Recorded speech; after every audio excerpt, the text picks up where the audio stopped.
On reprend l'interview, donc avec Emmanuel. Alors, continue Emmanuel à me parler des Blancs du 13 mai. Est-ce que tu peux fouiller dans ta mémoire? Est-ce que les Blancs tiraient sur les femmes aussi? gerageza wibuke ibyabaye itariki 13 kwezi kwa gatanu 1994 wibuke ese abazungu barasaga no ku bagore?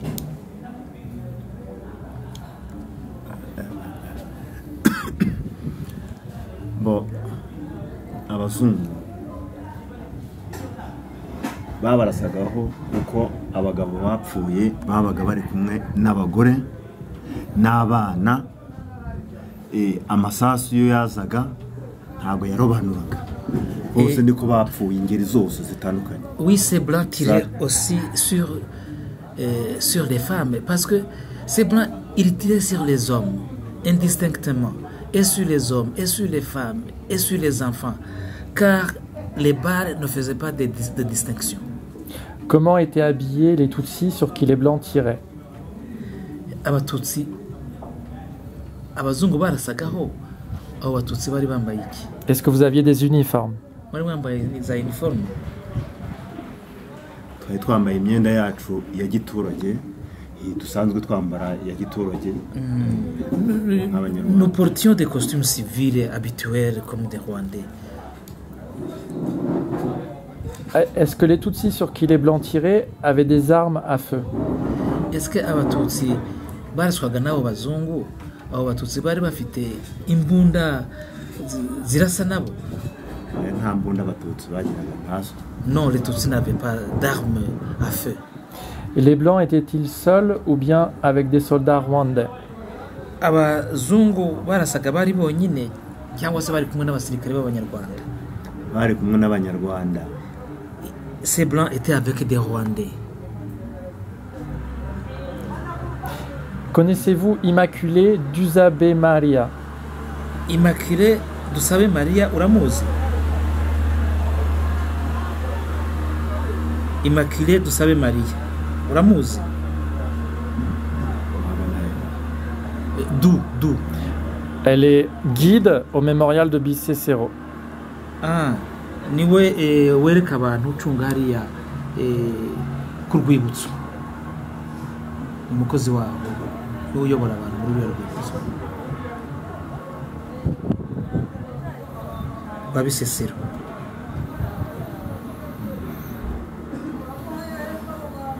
Abakozi bahora hari igihe abakozi baba bahari bagahora babahinduranya, keretse mubonye bahora babahinduranya.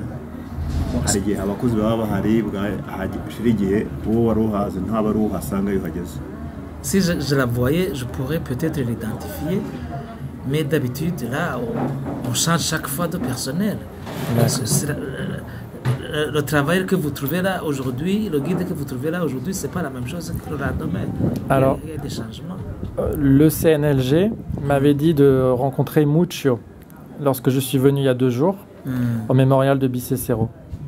Et Muccio était en congé. Donc il y avait Immaculée qui était là, qui est guide au mémorial.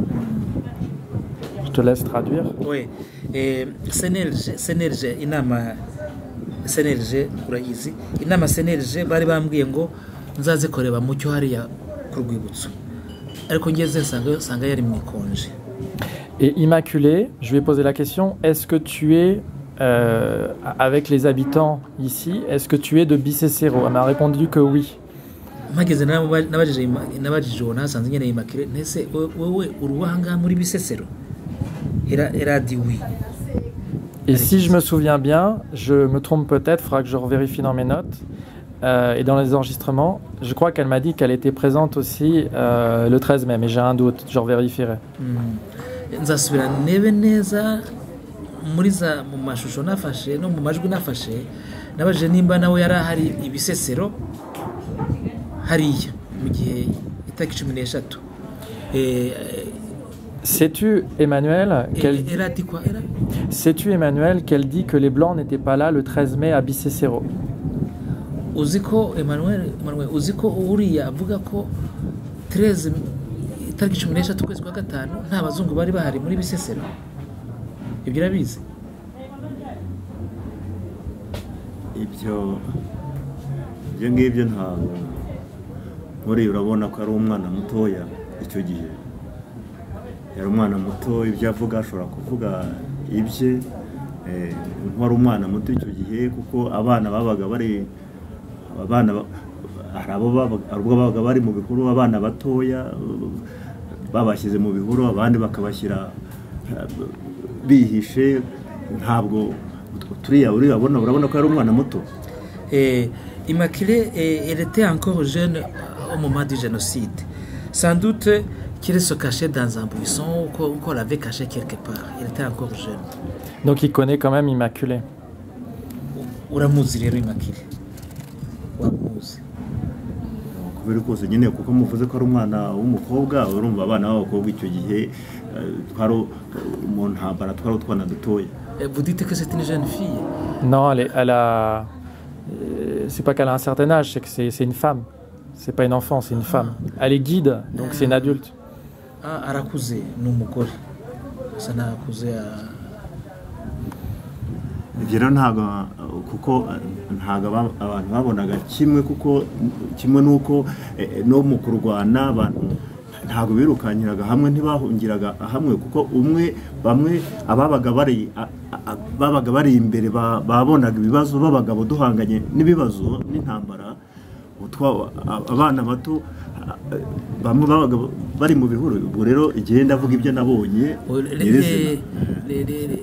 les jeunes enfants, ils n'étaient pas à la ligne de front. Nous étions des hommes, nous étions en première ligne. Et nous rapportons ce que nous avons vu en première ligne.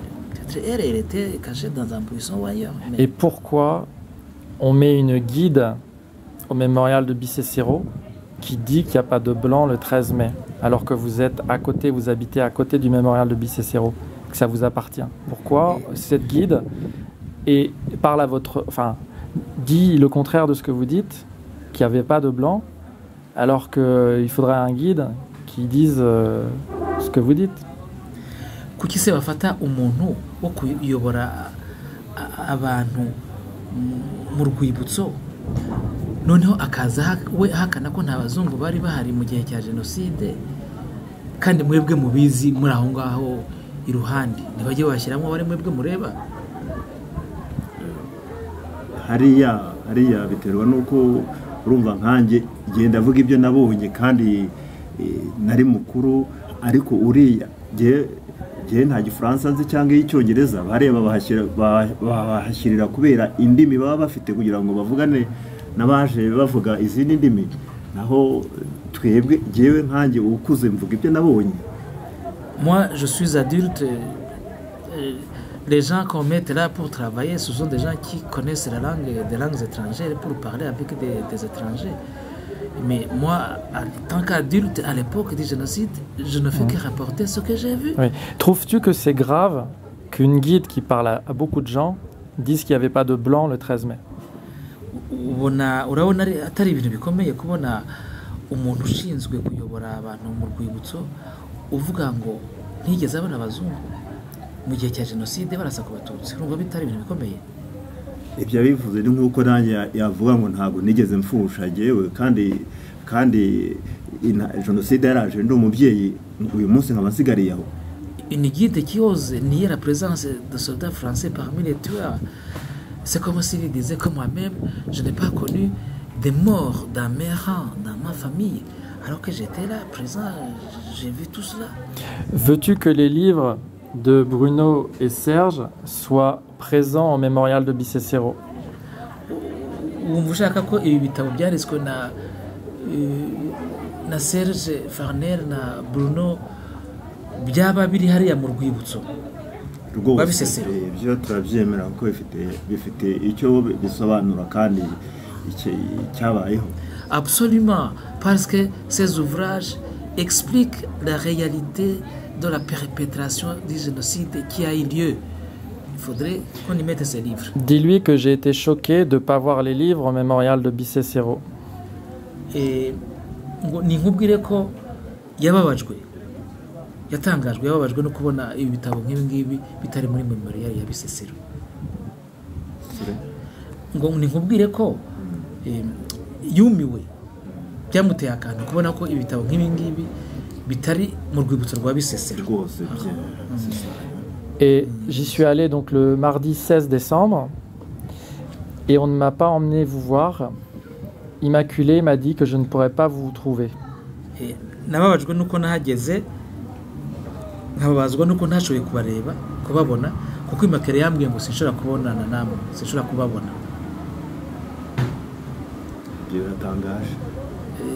Lui aussi, il est étonné.